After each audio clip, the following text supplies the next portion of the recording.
Mayo, Mayo. All right, I promise never to sing again. Here we go with our homemade mayonnaise. So easy. All right, the ingredients are on the recipe page, but I got 2 egg yolks. All right, so I'm going to dump it right in this little beaker here that came with my stick blender. To the egg yolks, I'm going to add the juice of half a lemon. Now, I know people, they freak out when I don't measure things. So I'm going to tell you, put in 1 tablespoon of fresh lemon juice. See, half a lemon is going to make a little more than that.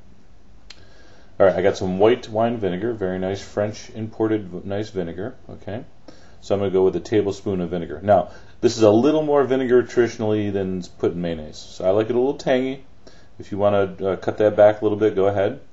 I got 3/4 of a teaspoon of salt, very important. All right, 1/8 of a teaspoon of sugar. All right, maybe you wouldn't think that's in there, but 1/8 of a teaspoon, just a pinch.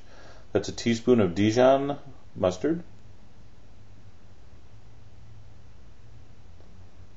All right, so that was our egg yolk and acid. We're going to top that with a cup of vegetable oil. I'm using canola, or canola, as they say in some places of the United States. And I'm going to add a half a cup of olive oil. Now, any combination will work. You want to go the other way around, a cup of olive oil, half a cup of vegetable oil, or all one or the other, up to you. But I think this is a nice combination. Now let it settle for a second, because we're going to stick this immersion blender in here. And the egg yolk needs to be at the bottom, so it only takes a second to settle. All right, so here we go. You're going to put in your blender, and you're going to hold it against the bottom. All right, there's our stick blender. I got a couple links on the recipe page for this. And you're just going to, they all have a trigger which lets you pulse it on and off. And you're going to start real slow. You're just going to give it a couple second pulses. All right, you'll watch. This is such an amazing kind of molecular happening here. It's really interesting. It's kind of culinary alchemy, how that oil just turns into this thick white spread. It's pretty cool. So I'm pulsing on and off real slow until I see it basically start to form. It gets really thick, very, very thick and white at the bottom.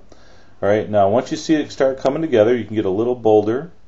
You can start moving that blender around a little bit, and it will incorporate all the oil. And in just a couple seconds, you are going to have the most delicious, creamiest, richest mayonnaise you've ever tasted for a fraction of the price. And you know those lists where people have, you have to do these things before you die? Eating fresh, homemade mayonnaise on a piece of bread, that's on my list. All right, you have to try that. There's nothing like it. In fact, see that? Look at that. I'm gonna take a bite out of this just to torment you. Oh man, that's the stuff. All right, so there you go. So help us bring down the mayonnaise monopoly. The mayonnaise industry, as we know it, should crumble after this video. So anyway, go ahead and try that. So easy. Little note here: if you're using a regular blender, do everything I did except just drizzle in the oil into the blender. You can't really start it all together. It won't work. But anyway, get one of those stick blenders. Enjoy.